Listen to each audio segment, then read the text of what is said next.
to our channel. I know, long time no see. It's been a while. So I'm in the car right now. We are doing things, and I thought this was the best time for me to sit and have a little bit quiet while I was on my own for 5 minutes. I'm trying to like move my head and angle you guys so I'm not like outing people's locations, because we're surrounded by people's houses right now and I'm really scared that we're gonna like out their homes. I don't want to do that, so I'm trying to like move around to maneuver to try and block things out. Obviously back here you can just see windows and walls, so that's okay. So anyway, if you are new here and you've just clicked on this video and you have no idea what's going on, then I will introduce myself. Hello, my name is Amanda, also known as Mama T. I get called Mama T a little bit because we are Team me, and I am the mama, so Mama T. I am a mother of 9 children, 9 living children. We do have a little boy in the stars who is our number 10. He lights up the sky at night. But we have 9 at home with us. We have 7 daughters, 2 sons, and they range from the age of almost 20 to almost 2 because birthdays are coming up. I am married. I've been married for 20 years this year. 20 years I've been married this year. That's just crazy. And we've been together for 24 years. 24 years this year. Ooh, that's a long time. So basically I'm just going to do a bit of a life update and talk about where we've been, what we've been going through, because we've been very MIA off of YouTube for quite a while. It has been months now. I have actually got some notes because my memory is like, you know, I've got the memory of a goldfish. So I write it down, I bullet point it, and just make sure that I can go through and include everything that I want to say and talk about the things that I want to talk about. So basically we came off the app for a bit because life just got incredibly overwhelming. We had all sorts of different things coming at us from all different angles, and it was just a bit for a moment. And we took a look at all the things that we were doing and talked about things that we could cut out of our routine for a little while and just kind of get a little bit of breathing space. And unfortunately YouTube fell into that category, and to be honest, we couldn't really film on a day-to-day basis when we had so much going on. It wasn't appropriate to film the things that were going on, and I just don't think I would have had the mental capacity to go into filming and editing and making sure everything was perfect. So it just came to a part where we said, okay, we need to take a step back. And I do apologize that we didn't even go onto the community and say anything that we were going to take time out. We just kind of dropped it, and I do apologize for that. But like I say, our minds were incredibly overwhelmed with everything that was going on. So there's lots of cars going past and they're all looking at me like, who's she talking to? It's okay, I'm talking to you guys, it's fine. Obviously you guys know that our 5-year-old Harper has got Down syndrome. It is a rarer form of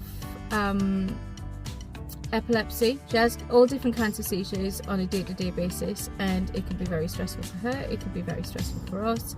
It is a lot to take in.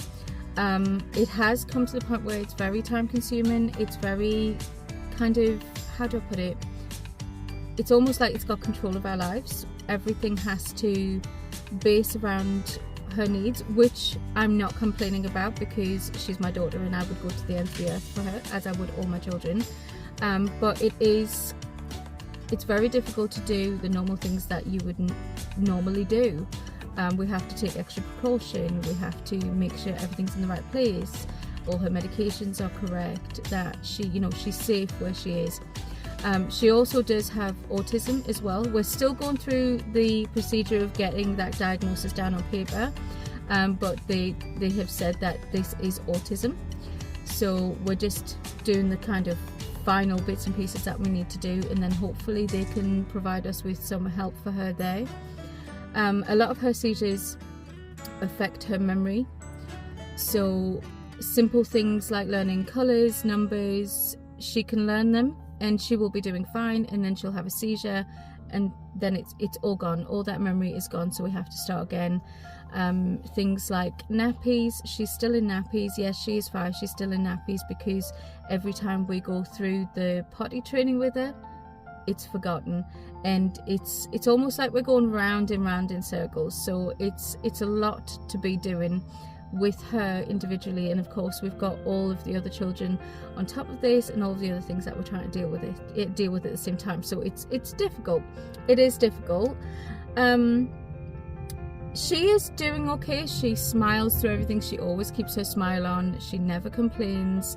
She's such a good girl, you know. And when she does have a seizure, she's at the point now where she recognizes that they're seizures, and she'll say to me, "Mummy, did I have a seizure today?" And we talk her through it, and that she was safe, you know. But unfortunately, a lot of those seizures do result in injury. She has something called atonic seizures, and that's where she has a drop attack. So her body will go limp, and she will fall, and she will fall on anything that's in front of her, wherever she is. And sometimes we're just not quick enough to get to her before she drops, because you don't know when to expect it. It comes at any time of the day. We have noticed, obviously, triggers. We've noticed that if she's tired, it gets worse. If she has a higher sugar content, it gets worse. So we're starting to learn more and more as time goes on. We did, obviously, in my last videos that you did see, we talked about the ketogenic diet. We were going to take her on the ketogenic diet, which is not your stereotypical keto diet. It is a medical one, and it is monitored by doctors at GOSH, which is Great Ormond Street in London, and they will monitor sugar levels, what's the other one, ketones levels. She will have a multitude of blood tests. They will check, obviously, just basically everything to make sure that the diet's going good and safe. However, we did try the ketogenic diet for, it wasn't even a week. We didn't even get to a full week, and it was causing so much stress in her that she was having more and more seizures. And I called the doctors to discuss it and, you know, how we can help it. And at that point they said, well, no, this diet is there to help things get better, and if it's causing stress, that's not what we want. So we'd like to take her off the diet for the time being and maybe visit it later, because obviously the stress was causing more seizures. And with her autism, she does have some food aversions, which makes it incredibly difficult. And those are things that we've been trying to work on over the time. Oh, the grass cutter is out. There's a lot of traffic. There's actually a lot of people around as well, so they're all looking at me. Yeah, we've been working on those food aversions, and she is getting better. She's trying more food. She's understanding a little bit more.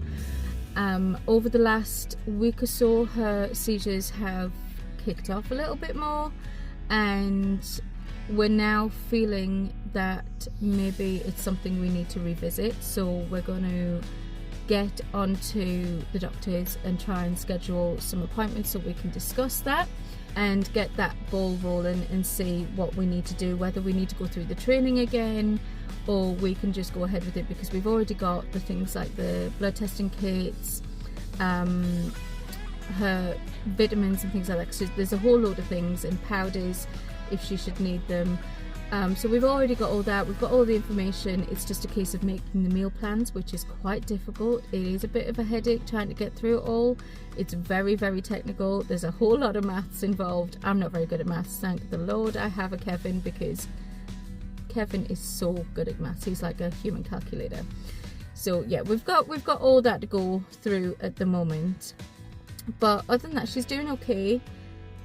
It's just been a lot. We've had that going on, and then obviously, as you guys saw, I went through a spinal surgery in July last year, and recovery was starting to pick up a bit. It was going good, and then it started to go downhill, and since then I've had difficulty walking, difficulty moving around. I've had a lot of pain going on. It's been quite mentally straining, actually. I don't really know how to describe it. It's all the things that I could do before I can't do now.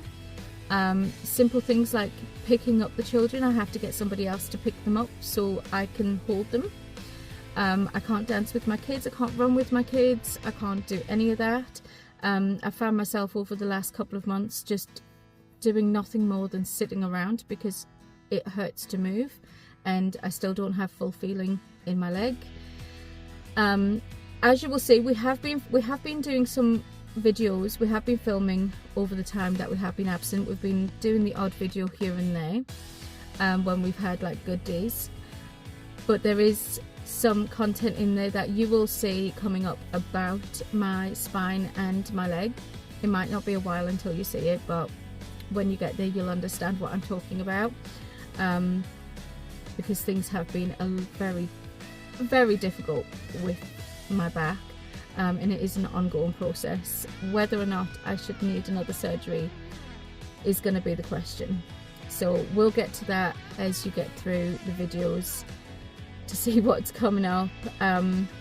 Like I say, it's had a lot of effect on my mental health, not being able to just get up and go and be mum as such. My husband's had to take over the majority of the housework and, you know, doing the runarounds, going to the shops, picking the kids up, you know, and caring mostly for Harper when she's having her seizures, because I can't, if she has a seizure while she's on the floor, I can't get down to her to comfort her. So my husband's taken over a lot of that whilst I, you know, wait on the sidelines with medication or the phone if we need to call an ambulance. And it's very, very frustrating because I can't get into the positions or the places that I need to be in the moment. It is really, really frustrating, and it did get to my mental health a lot, and it still is. It's just, yeah, I'm sure you can imagine what I mean.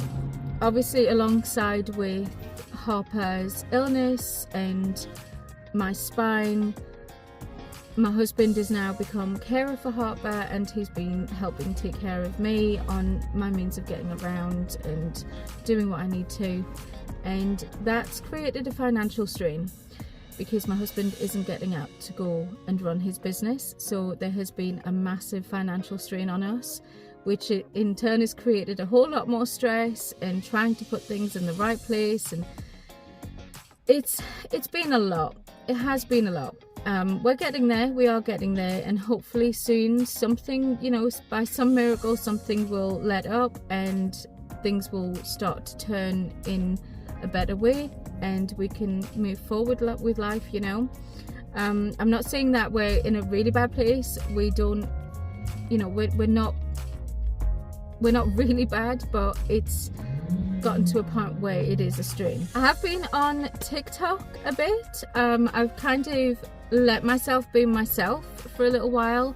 In the evenings I will go onto lives with my friends and we'll jump into the little boxes and we'll have like a group chat. You know, if it comes to the point where we decide that we want to have a glass of wine together, we can do it there, because we all live around different places in the country. So, and some of my friends as well are in Canada and in America, so we can't just meet up for a coffee. So it's been really nice having TikTok where we can just jump in, have a conversation, have a little bit of banter, have a little bit of a laugh and catch up with each other. And that's kind of kept me sane, having my friends there as well.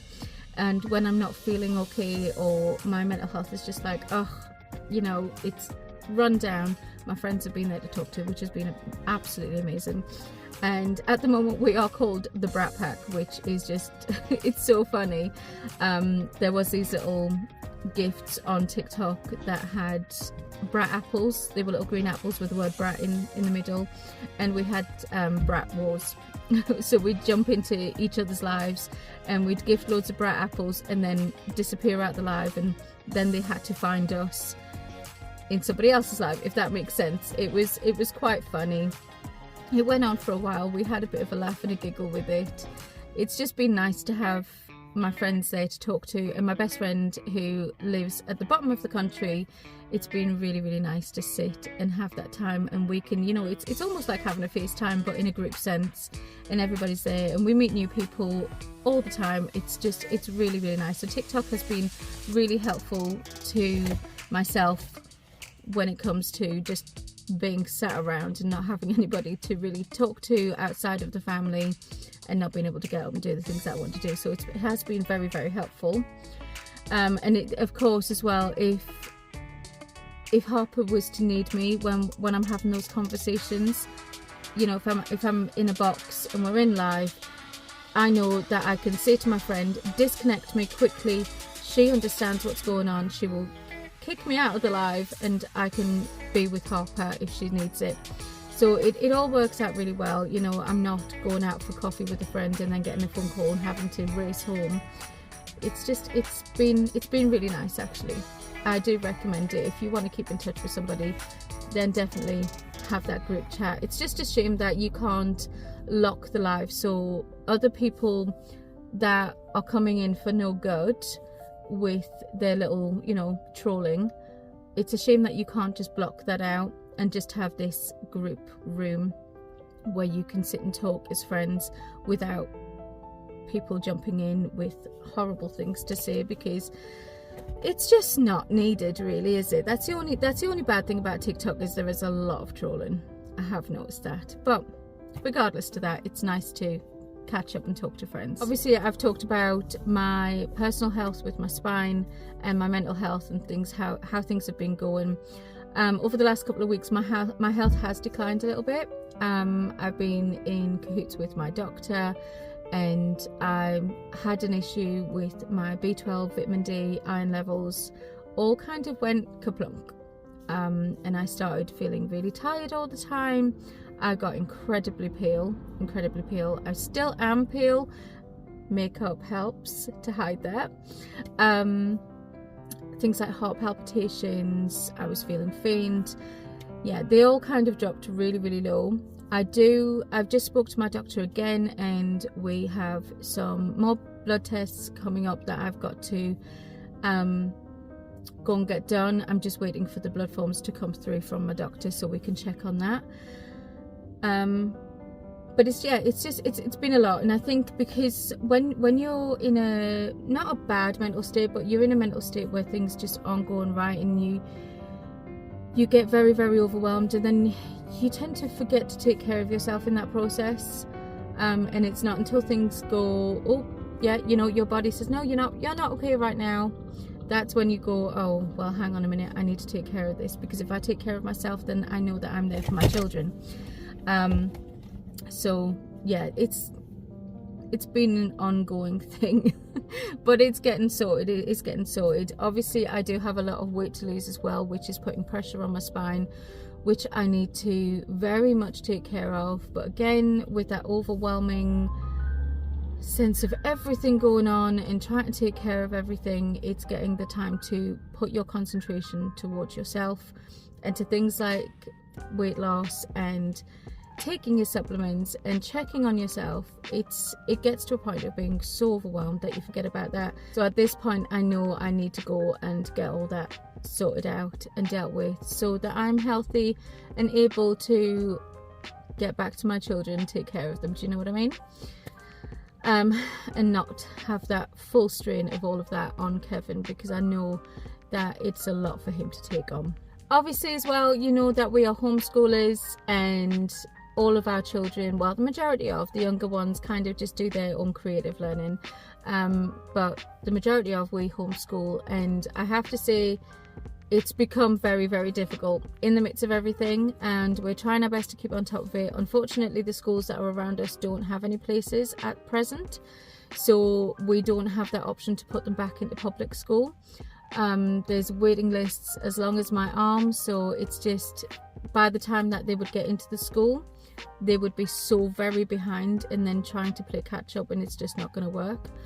So we are trying to stay on top of it the best we can. We've been trying to, even if there's a day where we're trying to deal with something that is, you know, very, very important, and or Harper is needing assistance or anything like that, we do have our options of independent work, and we have programs on the laptops that they can jump on and do independent work, and then we're kind of bouncing back and forward in between what's going on, trying to sort out what's going on, and then going back to them and if they've got any questions, and keeping on top of it. And they're doing well, but I want to be more present in that. I want to go back to a classroom teaching kind of style. I want to make sure that I'm incredibly present and know what the struggles are, where they're going with everything.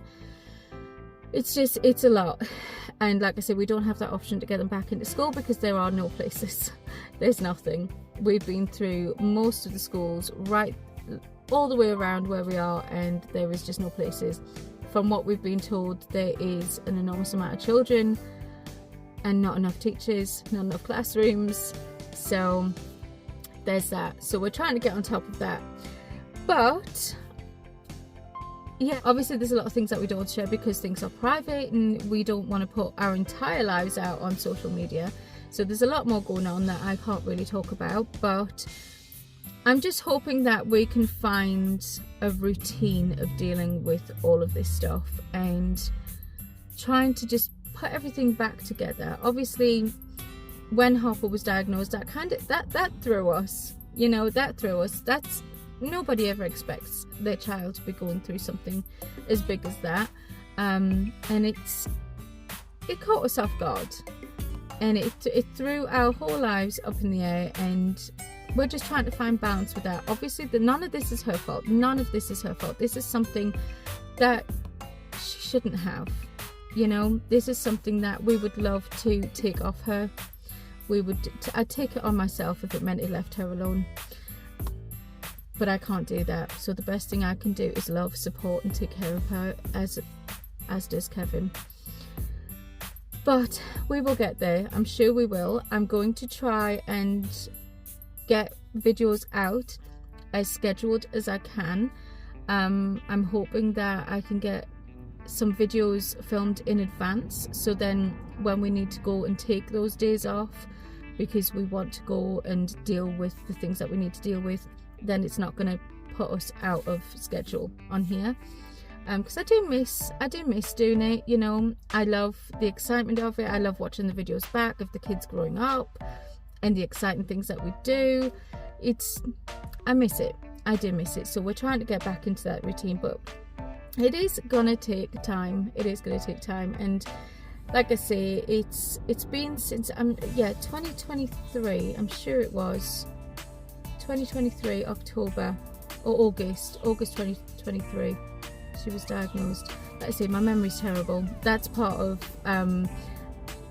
I think it's associated with my B12 deficiency. My memory is absolutely dreadful. I'm hoping that's going to improve as I take more B12. Yes, I'm probably going to end up with the injections again, so we will see how that goes. But for now, that is going to be this video at an end. That is as much as I can update you on for now. Like I say, we have been filming some videos in advance, and I'm going to start posting them after this one. I'm not really sure how my schedule is going to go. I'm going to try and work that out, and then hopefully I'll get up a post on the community so you will see when my videos are going to go up. It may be 1 or 2 videos a week, it could be 3 videos a week, or it could be 1 video a week. I don't know how it's going to go yet, but we will see as time goes on. So I hope you have, I want to say enjoyed this video, but it's just been me talking. But if you did, give it a thumbs up, and of course if you're new here and you would like to stick around, then please hit the subscribe button and see what's going to be coming up. We have done a couple of fun things, and I will tell you a little sneak preview here. We're going away for a week. Nowhere extravagant. We're going back to Dovercourt in Harwich. It's become a tradition now every year to go back to Dovercourt Caravan Park. The kids love it, and we're really, really excited about it. So we're going back for a week, and by the time you see those videos, we will have been and gone and done it already. So, but I hope you enjoyed this video. Like I said, if you did, give it a thumbs up. Please leave a comment down below. I'd love to hear from you guys if you have any questions or anything. And yeah, we'll see you in the next one. Bye for now.